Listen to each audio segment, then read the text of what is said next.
Hamas ने एक बड़ा हमला इजराइल पर किया है। इससे पहले इजराइल लगातार गाजा पट्टी पर हवाई हमले करता है। पिछले दिनों इजराइल के हमले में फिलिस्तीन के हजारों लोग मारे गए, न जाने कितने लोगों ने अपनी जान गंवाई। पर इस बार हमास ने जोरदार जवाब दिया है और हमास की ओर से किए गए ताजा हमले में इजराइल को बहुत बड़ा झटका लगा है। ये साल का सबसे बड़ा हमला माना जा रहा है। जो सूचना सामने आई है उसके मुताबिक देर रात हमास की ओर से खतरनाक रॉकेट फायर किए गए। सबसे बड़ी बात ये कि जो रॉकेट फायर किए गए वो बहुत कम समय में एक साथ कई मारक फायर कर सकता है। हमास की ओर से इससे पहले भी एक साथ कई रॉकेट फायर किए गए। आधे से ज्यादा रॉकेट इजराइल में सटीक ठिकानों पर गिरे। जिन ठिकानों पर हमास ने निशाना साधा वो पूरी तरह से बर्बाद हो गए। इजराइल का एयर डिफेंस सिस्टम एक बार फिर पूरी तरह से फेल नजर आया। इजराइल का आयरन डोम सिस्टम इन रॉकेट्स को रोक नहीं पाया। इजराइल की ओर से कहा गया कि कई जगह रॉकेट्स गिरे हैं और जिसकी वजह से भारी तबाही मची है और इसकी तस्वीरें, इन हमलों की तस्वीरें सोशल मीडिया पर छाई हुई हैं। हमास की तरफ से की गई बमबारी की तस्वीरें जो है सोशल मीडिया पर छाई हुई हैं और कितनी ज्यादा तबाही मची हुई है वो सब कुछ सोशल मीडिया पर देखा जा सकता है। इन रॉकेट्स अपार्टमेंट और बिल्डिंग पर गिरते हुए दिखाई दिए। हमास की ताजा बमबारी में इजराइल को जबरदस्त नुकसान पहुंचा है। इजराइल ने भी हमास की ओर से की गई बमबारी में नुकसान को स्वीकार किया है। इन हमलों में इजराइल के प्रधानमंत्री बेंजामिन नेतन्याहू सख्ती में हैं। कहा जा रहा है कि इजराइल पर हुए हमले में बहुत ज्यादा तबाही मची है, जान और माल का बहुत नुकसान हुआ है। इसकी सोशल मीडिया में बहुत चर्चा तक हो रही है। कुछ दिन पहले ही इजराइल के प्रधानमंत्री बेंजामिन नेतन्याहू ने अमेरिकी राष्ट्रपति डोनाल्ड ट्रंप से मुलाकात की थी, जिसमें गाजा पट्टी के ताजा हालात पर चर्चा हुई। पर इजराइल के प्रधानमंत्री बेंजामिन नेतन्याहू कोई जवाबी कार्रवाई कर पाते उससे पहले ही हमास ने इजराइल पर जोरदार एयर स्ट्राइक कर दिया। इसकी तस्वीरें जैसे ही सोशल मीडिया पर सामने आई, हर तरफ खलबली मच गई। ये हमले मध्य गाजा के दीर अल बलाह और अश्कलून और अश्कदोद जैसे इलाकों में हुए। इस हमले में मिडिल ईस्ट में शांति के प्रयासों को गहरा धक्का लगा है।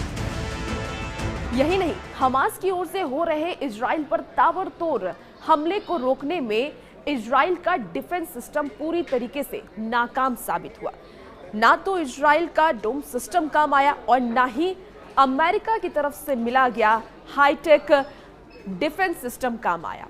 अब अगर आने वाले वक्त में इजराइल और ईरान का युद्ध होता है तो इजराइल पूरी तरीके से तबाह हो सकता है। जबकि ये डिफेंस सिस्टम इजराइल के लिए बेहद महत्वपूर्ण था। इससे पहले इजराइल अपने डिफेंस सिस्टम का पूरी दुनिया में बखान करने का कोई मौका नहीं छोड़ता था। इजराइल ने एंटी बैलिस्टिक मिसाइल सिस्टम और डोम सिस्टम की बढ़ चढ़कर चर्चा की, पर हमास के ताजा हमलों में ये सिस्टम फेल रहे और इजराइल की सुरक्षा को लेकर गंभीर सवाल खड़े हो गए। अब हर तरफ यही सवाल उठ रहा है कि आखिर इजराइल का सुरक्षा तंत्र क्यों फेल साबित हुआ। हमास को ऐसे ताकतवर हथियार कहां से मिले जिसने इजराइल में जोरदार तबाही मचाई। गाजा पट्टी में पिछले कुछ दिनों के अंदर इजराइल ने जबरदस्त तबाही मचाई थी। इजराइल की सेना गाजा पट्टी के कई अंदरूनी इलाकों में पहुंची थी। इसके बावजूद हमास ने हार नहीं मानी और इजराइल पर जोरदार बमबारी करके पूरी दुनिया को चौंका दिया। इजराइल का कहना है कि गाजा पट्टी के जिन इलाकों में हमास का कब्जा है वहां पर हमास ने कुछ विदेशी बंधकों को भी कैद करके रखा हुआ है और इन्हीं बंधकों को तलाशने के लिए इजरायली सेना चप्पा चप्पा छान रही है। हालांकि अभी तक इनका कुछ अता पता नहीं लगा है। ये भी कहा जा रहा है कि ईरान की ओर से हमास के अल कासिम ब्रिगेड के पास लगातार गोला बारूद की सप्लाई हो रही है। इन हमलों ने साफ संकेत दिया कि हमास झुकने को तैयार नहीं है। हमास ने ये कह दिया है कि इजराइल लगातार हमले करता रहा तो बंधकों की सही सलामत वापसी पर कोई वादा वो नहीं कर सकता है। इजराइल अमेरिका से चाहे कोई भी डील कर ले। हमास ने दावा किया कि फिलिस्तीनी गाजा पट्टी से हटने वाले नहीं हैं। अगर इजराइल जबरदस्ती फिलिस्तीनियों को गाजा पट्टी से हटाने की कोशिश करेगा तो इजराइल की ये कोशिश सफल नहीं होगी। इसीलिए हमास के लड़ाके एक के बाद एक इजराइल पर लगातार अटैक कर रहे हैं और मिसाइलों के ताबड़तोड़ वार से इजराइल को मिट्टी में मिलाने पर आमादा हैं। उधर हमास के हमलों के जवाब में गाजा पट्टी के विभिन्न क्षेत्रों में इजरायली हमले में कम से कम 19 फिलिस्तीनी मारे गए। गाजा सिविल डिफेंस का कहना है कि गाजा शहर के उत्तर पूर्व में खास करके जो इजराइल ने निशाना बनाया घरों को, उसमें 10 महिलाओं और बच्चों को मार दिया गया। गाजा पट्टी के उत्तर में जबालिया क्षेत्र में इजरायली सेना ने 3 लोगों की हत्या कर दी और अन्य को घायल कर दिया।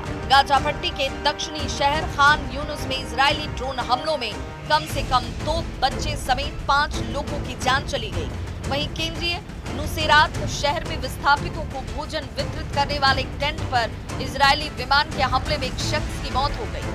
फिलिस्तीनी सुरक्षा सूत्रों के अनुसार पिछले कुछ समय से गाजा सिटी के पूर्वी हिस्सों बेत हनून और बेत लाहिया क्षेत्रों में इजरायली तोपखाने से लगातार गोलाबारी की जा रही है। इस बीच हमास के सशक्त विंग अल कसर ब्रिगेड ने एक बयान में कहा कि उसके लड़ाकों ने गाजा सिटी के पूर्वी हिस्से में स्थित अल वफा अस्पताल के पास 3 इजरायली मकारवा 4 टैंकों को निशाना बनाया।